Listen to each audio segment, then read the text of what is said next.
Hey, welcome back to the NorthWoods Church Matters podcast. I'm Matt. I'm a worship pastor and counseling pastor here at NorthWoods and also our host for NorthWoods Church Matters. And I'm here with some special guests today. I'm here with Ryan, our missions pastor. And then we've been interviewing a lot of our church planters that we support. And so we are blessed to have with us Chris and Kayla McCormick. So, Chris, you are church planting in the Indianapolis area, correct? Yes. And you just started, right? You just kicked off. Yeah, March of 2024 we launched. That's awesome. So I know that Ryan and some of our church family went up there for that, and it sounds like y'all had a good starting Sunday, and excited to hear more about what the Lord is going to do with y'all. So, Ryan, why don't you take it away? Yeah, we really appreciate the McCormicks and what they're doing, and grateful that they're spending some time with us this weekend, and we get to just be with their family and connect with other church planters and just hopefully have an encouraging time together. As we're getting started off, why don't you just tell us a little bit about your family? So we have Chris and I. We've been married for 14 years, and we have 5 children. We have Reese, who is almost 12. We have Riker, who is 9. And then we have, goodness, I got to go through the lineup. We have Everett, who is 4. Riggins is 3, and Emmett is almost 2 in December. So quite the circus. That's awesome. Riggins is a unique name. Is there a story behind that? Well, yes. So I don't know if you've heard of the show Friday Night Lights, but for years when he was in coaching, we watched it, and we just both really liked the name Riggs. Yes. So we spent a lot of time praying that he doesn't end up like the character, but we just thought it really sounded cool with McCormick, and so he's our little Riggs McCormick. Awesome. That's fun. Yeah. That's funny. Our youngest child's name is Sawyer, and I don't know if y'all ever watched Lost, but I've had a few people come back to me since we named him that and said, did y'all name him off of Sawyer? Because he was one of the main characters on Lost, and it's actually a family name. But it often gets thrown into for folks that watched Lost or remember it. I know it's been a number of years, but yeah, my daughter is Gwen, and so people were like, "You named her after Gwen Stefani." Who does that? Why would I name her after Gwen Stefani? Can you each tell us how you came to faith in Christ? Yeah, so my wife is a big impact into that. So we grew up together in the same area. We went to the same high school. Went to college in Terre Haute. I went to Indiana State, and she was going to cosmetology school. And then we kind of reconnected. And when I connected with her, began meeting some people that she knew. We had a similar friends group, but trying to, I would say more than anything, impress her mom and dad. I met her mom and dad at their church. So her dad's a youth pastor at a church in Brazil, Indiana. And I was in service one Sunday in February and I heard the gospel for the first time. And I was sitting next to her, and I can remember like my heart was like beating and I was sweating. And she's like, "What's wrong with you?" And he's preaching. And so I was working at Kroger at the time when I was in college. And the whole week I'd go to work and I'd look through my phone and like research stuff and be like, what is this guy talking about? And it finally got to the Saturday after that service. And I called her before I went to work because I work second shift. And I was like, I don't know if I need to talk to your mom and dad. Like what that preacher said, I need to talk to somebody about this. So her mom and dad, we were boyfriend and girlfriend at the time, came up, they opened up Romans, went through the Romans road with me, and I gave my life to Christ that Saturday. So it's a pretty cool story of now looking back of like how influential of her and her family and her mom and dad. And we never knew, obviously, we'd get married, but it was really cool to be a part of that. So how long ago was that? 2009, I got saved. Okay. So, okay. 16 years. Yeah. How long after that did you experience a call to ministry? It would have been 2018. Something like that. So we were in Florida at the time. And so I did strength and conditioning before I went into ministry. And we were part of 2 Christian universities. We were involved with our churches and such, but not until we got to Florida and some of the series events of foster care and adoption and other ministry opportunities where it was like the job I had was so high impact, but high hours wise that it was like either or. If God is calling us to ministry, it's going to have to be one or the other. Like I cannot do my job and do all these other things that we feel called to do. And that's really where the impact of ministry really became. And the call was like, okay, is this something God specifically has for us? Awesome. Kayla? Yeah, I grew up in a Catholic home, and it wasn't until my parents divorced and my mom remarried my stepdad that he grew up in a Christian home. And we started going to the church he grew up in when I was around 8 or 9. And I started going to church camp every summer. And it wasn't until I was 13 that it was the last night of church camp. We were all sitting around a campfire. And I just remember that was the first time that I actually felt like, holy cow, like my sin is real. And this is what separated me from God. And so that night was the night that I accepted Christ. And I would say probably it wasn't until I moved out on my own, though, that it was like I really started actually living for the Lord and trying to figure out what God's plan was. Yeah, for us. And it was just, okay, I know I'm supposed to be doing this and I know I'm supposed to be doing this, but it wasn't like really mine and real until I was older. There's a cool story with that, because with that happening, we also have a partner church, Rock Point Church in Crawfordsville. Yeah. And the camp is right near that. So I met with the elders and was talking to them. And one of the elders was the camp director. And so I'm talking, and he was telling me a little bit about his background, but I didn't really know him. And then after that, I drove back to Brownsburg, and I was telling her about it. And she was like, was John there? And she was like, he was the director. That's where I got saved. And like, I had no idea. So you see all of these things coming together. Wow. So it's really cool, like how small of a world, but how God orchestrates all these things together. Yeah. So. Yeah. What a neat story. Mm-hmm. What a neat story. What do you guys like to do for fun? Personally, me, I love exercise. I love either cooking or going to restaurants, essentially what's the best food they got. And that's what I want to have. And I think more than anything, if it's reading or more of a quiet, I'm naturally an introverted person, but I'm in an extroverted world. So it's like I fill up being in the quiet when I get the opportunity to do that. So I hear that. Yeah. Yeah. A lot of times people think that because you're a planter or a pastor of a church that you automatically have these extroverted qualities about yourself. And for a lot of people that are in ministry, it's work. Yeah. Being extroverted like that, it takes work and effort to do that kind of I'm like that. I would much rather just be alone away from people, though I love people. Yeah. I love NorthWoods, but it can be draining. Yeah. And I think the Lord's really has shaped and changed my heart as we've pursued ministry, because I used to be the one that would get totally drained just having conversation and coffee and lunch with people. I would never been the one to pursue that. And now, since I'm in that role, I feel I do get filled up more from that, but it's like you're in the public eye or around people, and then it's just being able to get away and just let everything down and be able just to have some quiet, which is difficult, obviously, with 5 children and a busy home. Yeah, right. Yeah. So what's your favorite restaurant? See, I'm not a big chain person. I mean, we go to the chains because they usually have appetizers for our kids. So it's like we calm the storm before we get our meal. I don't know. That's a really good question. Type of food? I would say either American type barbecue. Like that's probably my favorite. All the places we've lived in North Carolina, South Carolina, Kentucky. So we've gotten a breadth of those different things. Yeah. But I'm the one that's, if we go to a place like Evansville, I'm like, hey, what's the mom and pop place we need to go to? And then you sit down. I don't need the menu. You just tell me what you want, because I want the taste of that area. Yeah. So, yeah. That's fun. Yeah, Indianapolis is a great place for food. It's a great place for food. My wife used to work at the state association, and so there's a little mom and pop tamale place. Yes. Tamale place? Yeah, the tamale place. Yeah, great place. I'm glad that place is still open. I took her there. It is. It's only like 15 minutes from our house. Yeah. Wow. Yeah, it's close. Yeah. I was like, hey, we're going to go on a date on Friday. We're going to go to this place. And we drove up. She was like, it does not look like a safe. It does not look like a safe area. I don't know about it. I'm like, not promise. I was like, do we get out of the car for this place, or do you go in and bring it back? Because this is a little much. They sell their queso for.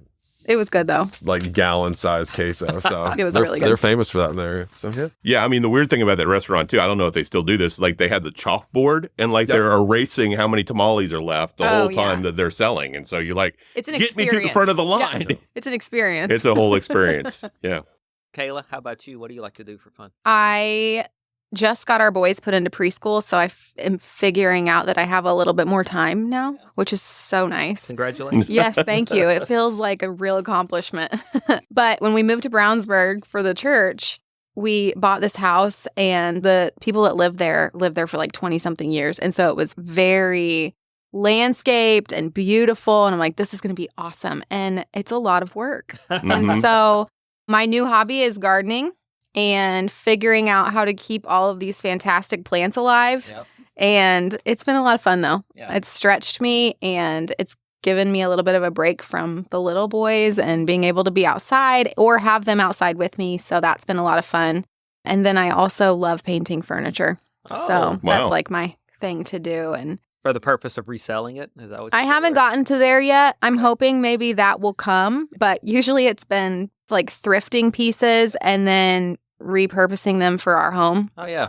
Or the stuff that's on the side of the road that we drag. I get a lot of free stuff off the side of the road. So a lot of phone calls of, hey, can you go pick up this piece for me? And a lot of, is it going to stay in the garage for 3 weeks?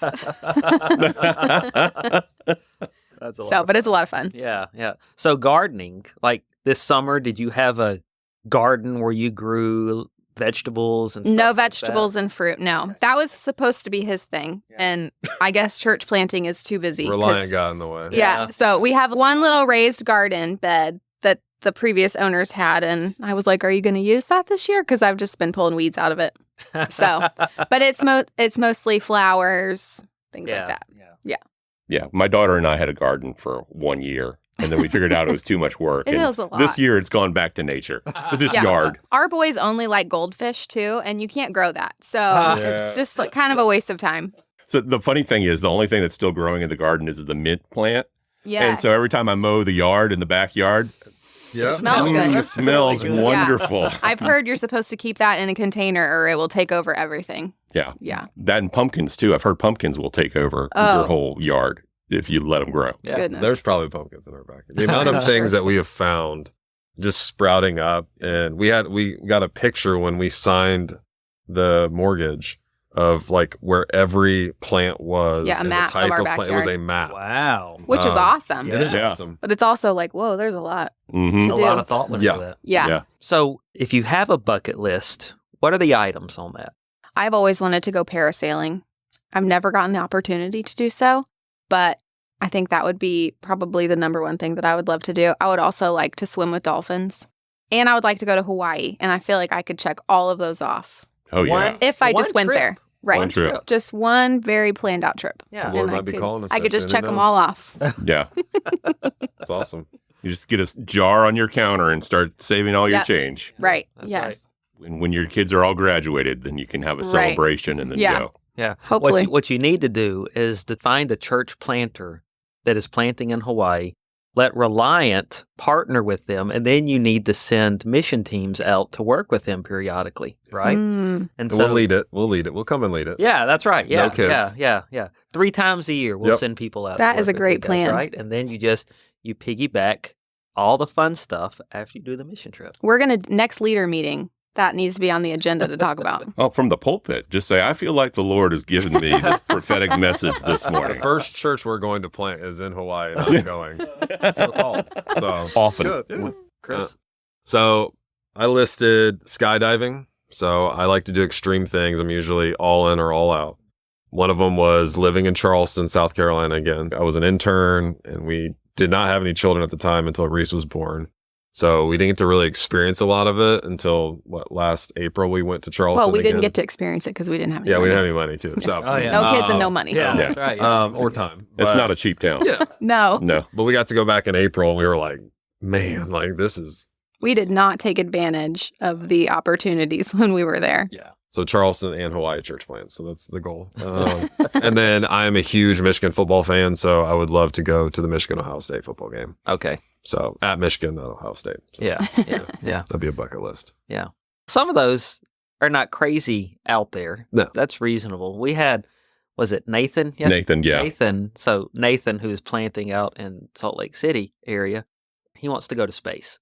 Oh, wow. So yours seems very attainable Right. compared to Yeah. the, Be an astronaut. Yeah. Yeah. That's pretty Get on extreme. SpaceX. You might be able to do That that. makes me feel like I didn't dream big enough. Yeah.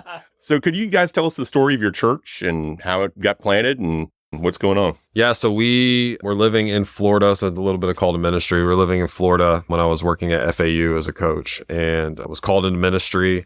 We went through assessment through the North American Mission Board and passed through that. And then I moved to Harvest Church on the north side of Indianapolis and Carmel for a church planting residency. And we were there for about 18 months. And as we were praying through central Indiana, my wife and I are from the Greencastle area, so where Bobby had a church Yeah. some time ago. But as we were praying through central Indiana, trying to figure out where the Lord was calling us, Brownsburg and a couple of the areas were coming up. But Brownsburg was the one, as we connected with people, as we were praying with it and just discussing with some others, was the location that we felt God was calling us. So we left Harvest in June of 2023, moved into a home, and then began meeting as a core team in that area. And in March of 2024, we launched Reliant, and we've been 6 months in. So this is a very timely type of podcast. And you talk about rest, it's like 6 months. We're like, okay, like this is church planning, and it's a lot. So yeah, but it's been more than anything cool of seeing that God has essentially provided just so many different people and resources and just things that we've been praying about. And then someone would come along or something would come up, and we're just seeing God do what he tells us he's going to do in scripture. Yeah, and he's going to build his church. And it's just awesome to be a part of that. Yeah. Yeah. How would you describe the people that you're ministering to in the area? There's a lot of people that obviously are lost, but there's a lot of people that are baby Christians.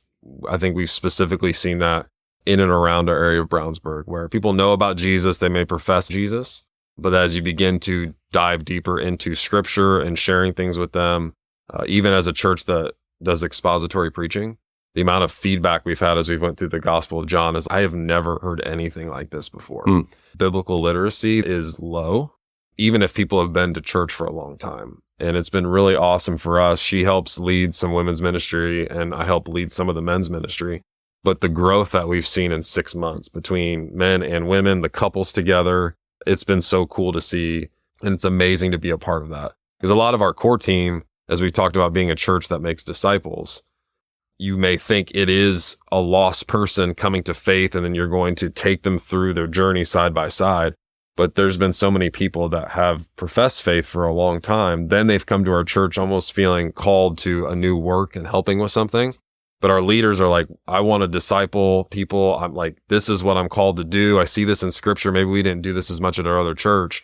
And then all these people are there that need to be fed. And they're like, well, what do I do? And I'm like, this is what you've prayed for. Like, this is the opportunity to step up and do what we're talking about to do as a church. So it's been so rewarding as a pastor to be able to see our people do that, and just them taking their next steps in their faith, and that we get to shepherd them along the way and equip them as they do that. So yeah, that's great to hear. That's super encouraging. We were very thankful to be invited to come up for you guys' launch service and be able to celebrate all that the Lord is doing. Church planting really is a journey, that it is a years-long process. That launch Sunday, it's a big Sunday, but there's a lot of stuff that went into getting to that 1 week where you're officially saying, all right, we're here, we're in the community, we're ready to go, and really start reaching your community. And so I just think through some of your story of all of that began back when you were sitting hearing the gospel for the first time, and the Lord was starting to open your eyes and your heart to understand the gospel, that Reliant was in the picture at that point, right? And even in the future, we don't know what ministry-wise, what it's going to look like for you guys in the future, but God knows all of that. And it's just walking in step with him according to his plan and being obedient. And that's been cool from the fact of being a pastor in a church plant, where you have people that are hungry to learn, but also to serve. And I'm someone that was called into ministry in my early 30s. So I didn't go to seminary. I didn't take the traditional route. And we already have 2 people or 3 people. So we have a couple that's pursuing the IMB to go to India. They have a job. They're going to pursue that. And then we have somebody that I discipled and baptized while I was at Harvest. And he is looking to go to Scotland for missions. And he works a normal construction job. And so it's like we're seeing people that are being called even later in life, and not just like, I can't do what you're doing. And I'm like, it's a role. You may be specifically called to something else. Let us help you find that. And so we can help equip you for that ministry. So good. So good. We are really thankful that y'all are here with us this weekend. It's going to be a fun weekend for all of us, I think. Awesome. Well, thanks for joining us today, and look forward to hearing more about different church planners on the next few episodes. See you guys. Thanks for tuning in to the NorthWoods Church Matters podcast. If you'd like to find out more about NorthWoods Church, you can visit us at our website, www.northwoodschurch.org. Again, that's www.northwoodschurch.org.